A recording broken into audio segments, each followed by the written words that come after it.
All right, Jason, we're gonna take a look next at dumbbell flies on a flat bench. You can do flies on an incline bench as well. You can do them bent over. There's a lot of different body positioning to do, but because of your back, we want to make sure that we're keeping as close to a good spinal alignment as we can. So a flat bench is a really good option for you, okay? Yeah. So the first thing I want you to notice is how we're gonna get into this movement. We're gonna hold our dumbbells close to ourselves, right? And we're going to lower with them. What I don't want to see is I don't want to see you trying to grab them off the floor when you're already lying down, just because that could wind up being an injury, okay? Yeah.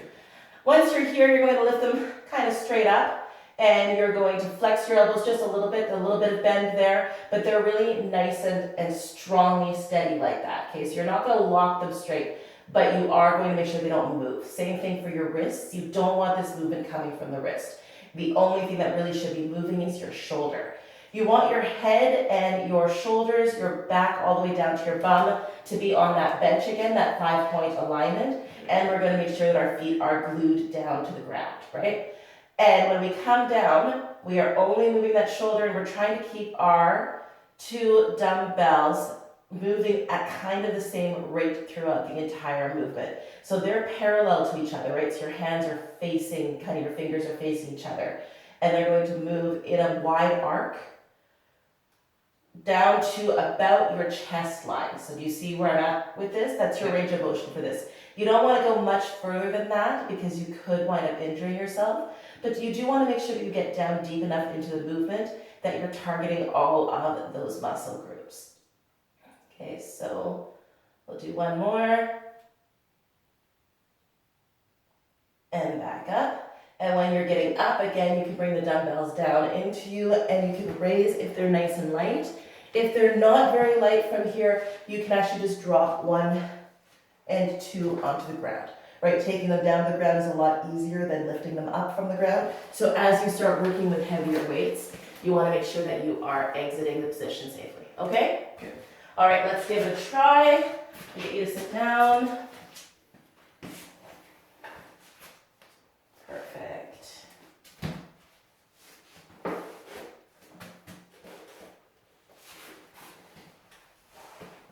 Good job. So we'll get your head on the bench.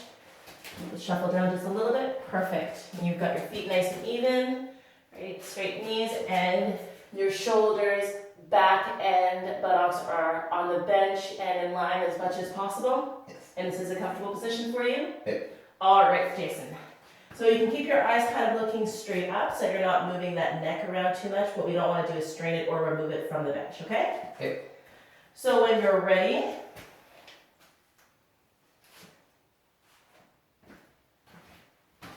all right, and we'll just move this out of the way. I should have done that before. Perfect. So I'm going to sneak in behind you in case you need any help with it, Jason. All right, and when you're ready, we can take that. We can get a little bit of a bend into our elbows, right? So our elbows are a little bit flexed, and our wrists and elbows are really strong throughout the movement, okay? So we can start in from the beginning here and make that nice wide arc. So the movement is only coming in from the shoulder. Good.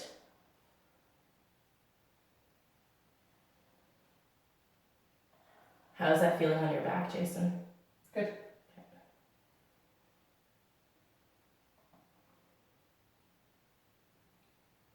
Good. Elbows and wrists are nice and solid. So the only joint moving in this right now is that shoulder. Good work. I'm just going to get up and quickly check to make sure that everything is still nicely aligned, okay?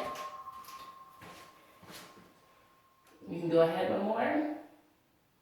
Good. I like how stable your body is throughout this motion, Jason. And let's do last one from here. Good job. So what we don't want to do is extend our elbows at the bottom of that movement, right? You want to make sure you're keeping a nice arc in them as opposed to straightening them out when you get here. Okay? Okay. But that last one was the only one that I saw that on. So otherwise, great job. Okay. Good job.